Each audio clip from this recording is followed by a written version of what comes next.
Hey guys, welcome to Success Dilip. मैं दिलीप कुमार, स्वागत है आपका इस वीडियो में। तो दोस्तों, ग्रेट अपॉर्चुनिटी लेकर आया हूं आप सभी कैंडिडेट के लिए। अगर आपका सपना है कोल इंडिया में सरकारी नौकरी पाने का, तो तैयार हो जाइए आप सभी स्टूडेंट। कोल इंडिया की तरफ से बम्पर वैकेंसीज का आगाज हो चुका है। टोटल 5000 वैकेंसीज, 5000 भर्ती ऑल इंडिया लेवल पे होने वाली है कोल इंडिया लिमिटेड की तरफ से। देखिए, कोल इंडिया की सबसे बड़ी डिपार्टमेंट है BCCL, Bharat coking coal limited, जिसका हेडक्वार्टर धनबाद है। नेक्स्ट दूसरा हेडक्वार्टर है सीसीएल कोल इंडिया की, सेंट्रल कोलफील्ड लिमिटेड, जिसका हेडक्वार्टर रांची है। तीसरी है ईसीएल यानी कि ईस्टर्न कोलफील्ड लिमिटेड। चौथी है आपकी एनसीएल यानी कि नॉर्दर्न कोलफील्ड लिमिटेड। देन आपका डब्ल्यूसीएल यानी कि वेस्टर्न कोलफील्ड लिमिटेड। एक आपका है एसईसीएल यानी कि साउथ ईस्टर्न कोलफील्ड लिमिटेड। ये कोल इंडिया के जितने भी सारे डिपार्टमेंट है, सभी वैकेंसी, सभी डिवीजन से वैकेंसीज निकलने वाली है। 5000 वैकेंसीज होगी, 5000 से भी ज़्यादा वैकेंसीज होगी, जो कि ऑल इंडिया के ITI pass out, diploma pass out और बीटेक इंजीनियरिंग एंड डिग्री के कैंडिडेट अप्लाई कर सकते हैं। दैट इज ग्रेट अपॉर्चुनिटी, बहुत बड़ी सरकारी नौकरी। जैसे ही आप न्यू ईयर में कदम रखोगे, वैकेंसीज रिलीज होने वाली है। तो चलिए डिस्कस करते हैं इसी के बारे में, कौन कौन सी ट्रेड एंड ब्रांच के लिए वैकेंसीज होगी, कितनी पोस्ट पर वैकेंसीज होगी, किस डिवीजन से कितनी भर्ती निकलने वाली है, अपॉर्चुनिटी क्या होने वाली है, कैसे आप ये सरकारी नौकरी आप पा सकते हैं, इसके लिए क्या तैयारी आपको होगी। स्टार्ट करते हैं। आगे बढ़ने से पहले चैनल पे अगर आप नए हैं, so please do subscribe and hit the bell icon, ताकि इसी तरह लेटेस्ट गवर्नमेंट जॉब से रिलेटेड अपडेट आपको हमेशा मिलते रहे। एक चीज़ ध्यान रखें, जितने भी स्टूडेंट, मैं यहाँ पर आपके लिए क्वेश्चन लेकर आया हूँ, है ये कोल इंडिया का पार्ट, ओके, है कि नहीं। तो एक क्वेश्चन पूछना चाहता हूँ आप सारे स्टूडेंट के लिए। भारत में कौन ऐसा राज्य है, यानी कि भारत में सबसे ज़्यादा कोयला कहाँ पाया जाता है? कमेंट करके बताइए। मैं देखना चाहता हूँ कितने सारे स्टूडेंट जो है सच में गवर्नमेंट जॉब्स की तैयारी करते हैं। चलिए आगे बढ़ते हैं। आप अपना ट्रेड, अपना ब्रांच जरूर कमेंट करके बताइएगा, ताकि मैं आपके रिप्लाई दे दूँ कि आप एलिजिबल होने वाले हैं या फिर नहीं।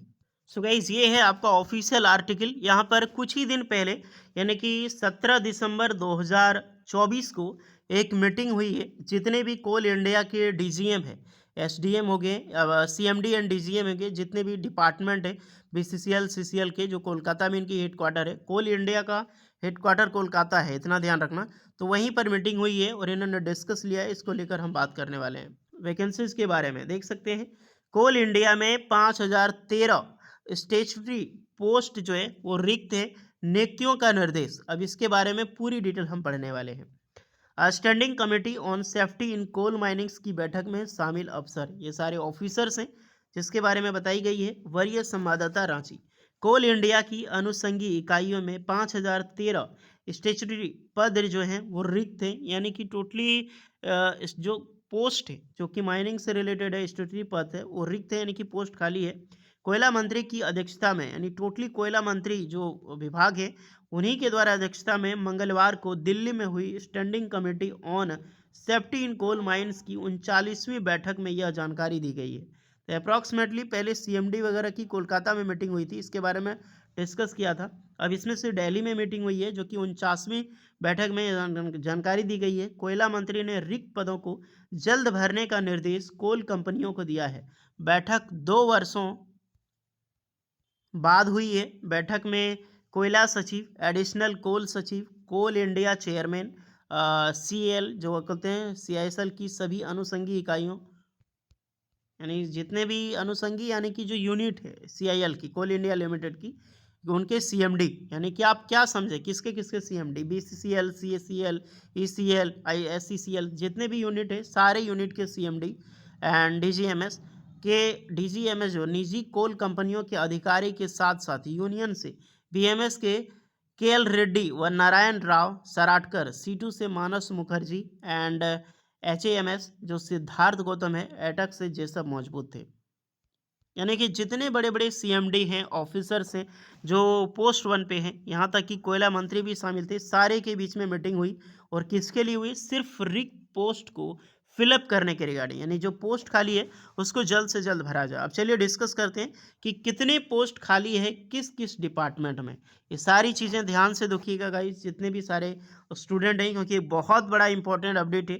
ये वैकेंसीज देखिए, आपने पहले डेटा देखा होगा 2024 में करीब 10,000 पोस्ट दिखाई गई थी। उसके बाद कई सारी पोस्ट में वैकेंसीज निकली, जैसे कि एनसीएल में निकाली, एससीसीएल हो गया, सीसीएल, बीसीसीएल भी निकाला।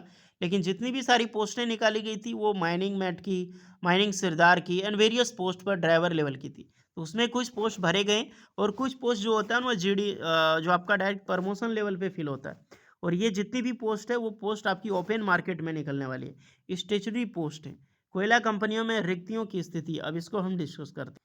पहली देखने वाले हैं बीसीसीएल, क्योंकि भारत की सबसे बड़ी कोल जो डिपार्टमेंट है, कोल इंडिया का सबसे बड़ा कोल इंडिया, वो बीसीसीएल ही है, यानी कि भारत कोकिंग कोल लिमिटेड, जिसका हेडक्वार्टर हमारा धनबाद में।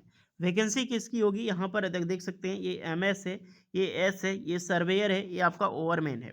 अब इसमें जो वैकेंसी ओवरमैन में देखो 240 पोस्ट है, एमएस में रिक्रूटमेंट जो निकाली गई है 322 है, एस में रिक्रूटमेंट, एएस में जो ईएस बोलते हैं इसको, ईएस करके होता है इंजीनियरिंग सर्विसेज, 150 पोस्ट होगी। ये माइनिंग सर्वेयर की टोटल 35 पोस्ट, इतनी पोस्ट जो है वो खाली है बीसीसीएल धनबाद में।